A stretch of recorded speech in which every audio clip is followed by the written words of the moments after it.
সকলে জয় গুরুদেব। নমস্কার। অ্যাস্ট্রোবিয়াসে সকলকে স্বাগত জানাই। আশা করি সকলে ভালো আছেন। আজ আবার মান্থলি রাশিফল নিয়ে আলোচনা করবো এবং আজকে আলোচনা করবো 2025 সেপ্টেম্বর মাস কেমন যেতে চলেছে কুম্ভ রাশির জাতক বা জাতিকাদের সেই নিয়ে। শুরুতেই বলবো এই আলোচনা আপনাদের জীবনে 40 থেকে 50 ভাগ ফলিত হবে। কেউ দয়া করে ভাববেন এটা 100% ফলিত হতে চলেছে। তার কারণ হচ্ছে বর্তমান পরিস্থিতি অনুযায়ী যার ব্যক্তিগত লগ্নগোষ্ঠীর পরিস্থিতির সঙ্গে যতটা বেশি ম্যাচ করবে তার সঙ্গে ততটা বেশি ফলিত হবে এবং এটা কারোর ব্যক্তিগত লগ্নগোষ্ঠী নিয়ে আলোচনা নয়, সেটা মাথায় রেখে দেখবেন। যার লগ্নগোষ্ঠীর পরিস্থিতি অত্যন্ত খারাপ, দশা খারাপ চলছে, তার ক্ষেত্রে তো কিছু বৈষম্য হতেই পারে। এর উদ্দেশ্য হচ্ছে যা কিছু ভালো রয়েছে তাদেরকে যেন ভালোভাবে প্ল্যান করতে পারেন এবং যা কিছু নেগেটিভ বা খারাপ রয়েছে তাদেরকে যেন সতর্ক বা সাবধান হতে পারেন।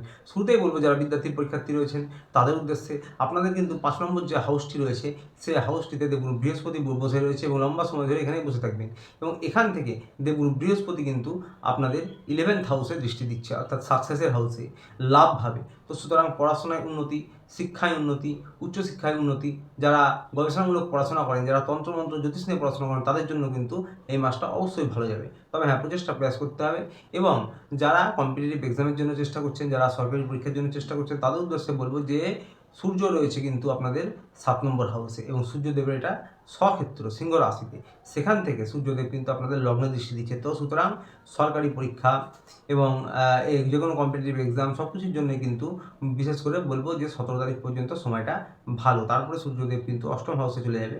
তো 17 তারিখ পর্যন্ত ভালো। যারা লাভ রিলেশনে রয়েছেন, যারা প্রেম ভালোবাসায় রয়েছেন তাদের উদ্দেশ্যে বলবো যে আপনাদের কিন্তু এই 5 নম্বর হাউস থেকেই কিন্তু প্রেম ভালোবাসা লাভ রিলেশন বিচার করা হয়। তো সুতরাং আপনাদের জন্য বুঝতেই পারছেন এই মাসটা ভালো যেতে চলেছে, বোঝাপড়া উন্নত হবে এবং আপনারা একে অপরকে সাহায্য করবেন। তবে হ্যাঁ, শুক্র কিন্তু ভালোবাসা রোমান্সের কারক গ্রহ, সে কিন্তু 6 নম্বর হাউসে রয়েছে এবং 12 নম্বরে দৃষ্টি দিচ্ছে। তো সুতরাং একটু ভুল বুঝাবুঝি হতে পারে কখনো, সেটা খেয়াল রাখবেন এবং খরচ কিন্তু বৃদ্ধি হবে। কেনাকাটা, আনন্দ হুল্লোড়, ঘোরাফেরা, খাওয়া দাওয়া এগুলো থাকছে। মাঝে মাঝে ভুল বুঝাবুঝি এড়াবেন, আপনাদের কিন্তু এই মাসটা বেশ ভালো যাবে। যারা হাজব্যান্ড ওয়াইফ রয়েছেন তাদের উদ্দেশ্যে বলবো যে আপনাদের যে 7 নম্বর হাউসটি রয়েছে সেই 7 নম্বর হাউসে কিন্তু সূর্য এবং বুধ রয়েছে। 7 নম্বর হাউসে সূর্য নিজের স্বক্ষেত্রে রয়েছে, তো হাজব্যান্ড এবং লগ্নে দৃষ্টি দিচ্ছে। হাজব্যান্ড ওয়াইফের জন্য কিন্তু এই মাসটা বেশ ভালো যাবে, বিশেষ করে 17 তারিখ পর্যন্ত। যারা পারিবারিক বিষয়ে কোনো কিছু চেষ্টা করছেন অফিসিয়ালি, হ্যাঁ, আইনি জটিলতা, কোর্ট কেস, তাদের উদ্দেশ্যে বলবো যে 17 তারিখ পর্যন্ত এই সব বিষয়গুলিতে আপনাদের কিন্তু কাজ এগোবে এবং সফলতাও হতে পারে। তবে হ্যাঁ, এই 17 তারিখ পর্যন্তই আবার সূর্য স্বক্ষেত্রে রয়েছে এবং মঙ্গল কিন্তু 8ম হাউসে রয়েছে 14 তারিখ পর্যন্ত। তো ক্রোধের উপর কিন্তু নিয়ন্ত্রণ রাখতে হবে এবং এটাও একটা মাঙ্গলিক ধরনেরই 8মে মঙ্গল। তো সুতরাং আপনারা কিন্তু হাজব্যান্ড ওয়াইফ একটু ক্রোধের উপর নিয়ন্ত্রণ রাখবেন। আমি যেটা বলছি সেটাই ঠিক, এরকম একটা মনোভাব হতে পারে। একটা ছোট কথাকে বড় করে তোলা, এই সবগুলো কিন্তু হতে পারে এবং যার জন্য কিন্তু মনোমালিন্য, বচসা এগুলো কিন্তু থাকতে পারে। তবে 14 তারিখে মঙ্গল 8ম হাউস থেকে 9ম হাউসে চলে যাবে ভাগ্যস্থানে। 14 তারিখের পর অর্থাৎ মার্চ মাসের পর কিন্তু পারিবারিক জীবনে আপনাদের সময়টা ভালো। পরিবারের ক্ষেত্রে বলবো পরিবারের পরিবেশ একটু বেটার মনে হবে আপনাদের, পরিবারে একটু শান্তি অনুভব করবেন, সেটা মার্চ মাসের পর। এবং অফিসিয়ালি যে কোনো কাজ, আইনি জটিলতা, যে কোনো আটকে থাকা টাকা, সেই সমস্ত কিছুর কাজ এগোবে, সরকারি কাজ এক কথায়, সেটা কিন্তু 15 তারিখ অথবা 17 তারিখের আগে পর্যন্ত সময়টা ভালো এবং 15 তারিখের পর কিন্তু পারিবারিক একটা শান্তি আপনাদের কিন্তু ফিলিং হবে।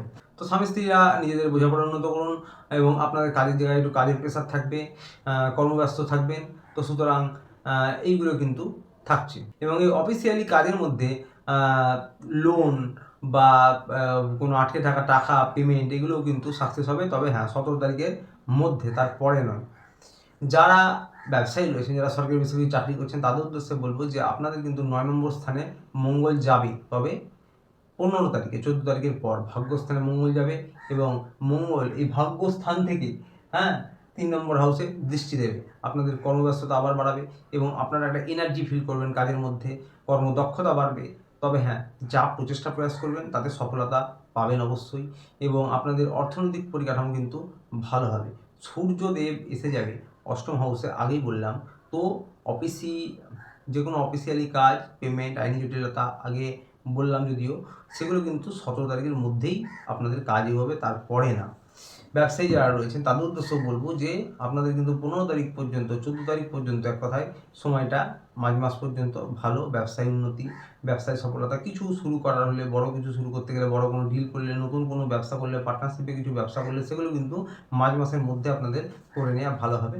তারপরে আবার সূর্য এবং তার সাথে বুধও কিন্তু বুধ আগে আসবে, অষ্টম হাউসে এসে যাবে, সেটা খেয়াল রাখতে হবে।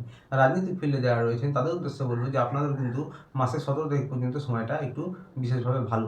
স্বাস্থ্য নিয়ে বলবো অষ্টমে সূর্য বুধ আসবে এবং মঙ্গল রয়েছে, 15 তারিখের পর চলে যাবে, এবং শুক্র কিন্তু আবার 12 নম্বরে দৃষ্টি দিচ্ছে। তো সুতরাং কোমরের অংশে বা ইউরিনারি ট্রাক, লোয়ার অ্যাবডোমেন, তাছাড়াও চোখ জ্বালা করা, মাথা যন্ত্রণা, দাঁতের সমস্যা টুকটাক এগুলো হতে পারে, অ্যালার্জি, ইনফেকশন, স্কিনের সমস্যা এগুলো কিন্তু হতে পারে।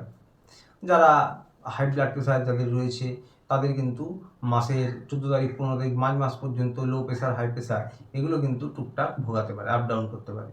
প্রতিকার নিয়ে বলবো যারা কুম্ভ রাশি জাতক জাতিকা রয়েছেন বজরংবলীর মন্দিরে গিয়ে মাসে একদিন অন্তত পুজো দিতে পারেন, তা না হলে প্রত্যেক সপ্তাহে একদিন দিলেও ভালো হয়, এবং বাড়িতে হনুমান চালিসা পাঠ করতে পারেন। যারা শনিদেবের মন্দিরে যেতে চান তারা কিন্তু শনিদেবের মন্দিরে মাসে অন্তত একদিন গিয়ে পুজো দিতে পারেন। বাড়িতে ওম প্রাং প্রিং প্রং শনিশ্চরায় নম এই মন্ত্র 108 বার জপ করতে পারেন, এবং চোখ বন্ধ করে 1 মিনিট 2 মিনিট ধ্যানের মতনও করতে পারেন। বাড়ির ছাদে বা উঠোনে এলাকায় কালো কাক থাকলে কিছু খাবার খাওয়াতে পারেন, গলিতে কুকুরদের কিছু খাবার খাওয়াতে পারেন, অত্যন্ত ভালো প্রতিকার হবে। তো আসছিল পর্যন্ত ভিডিওটি ভালো লাগলে চ্যানেলটি অবশ্যই লাইক সাবস্ক্রাইব করে পাশে রাখবেন। দেখা হচ্ছে আবার পরের ভিডিওতে, ততদিনে ভালো থাকবেন, সুস্থ থাকবেন, নমস্কার।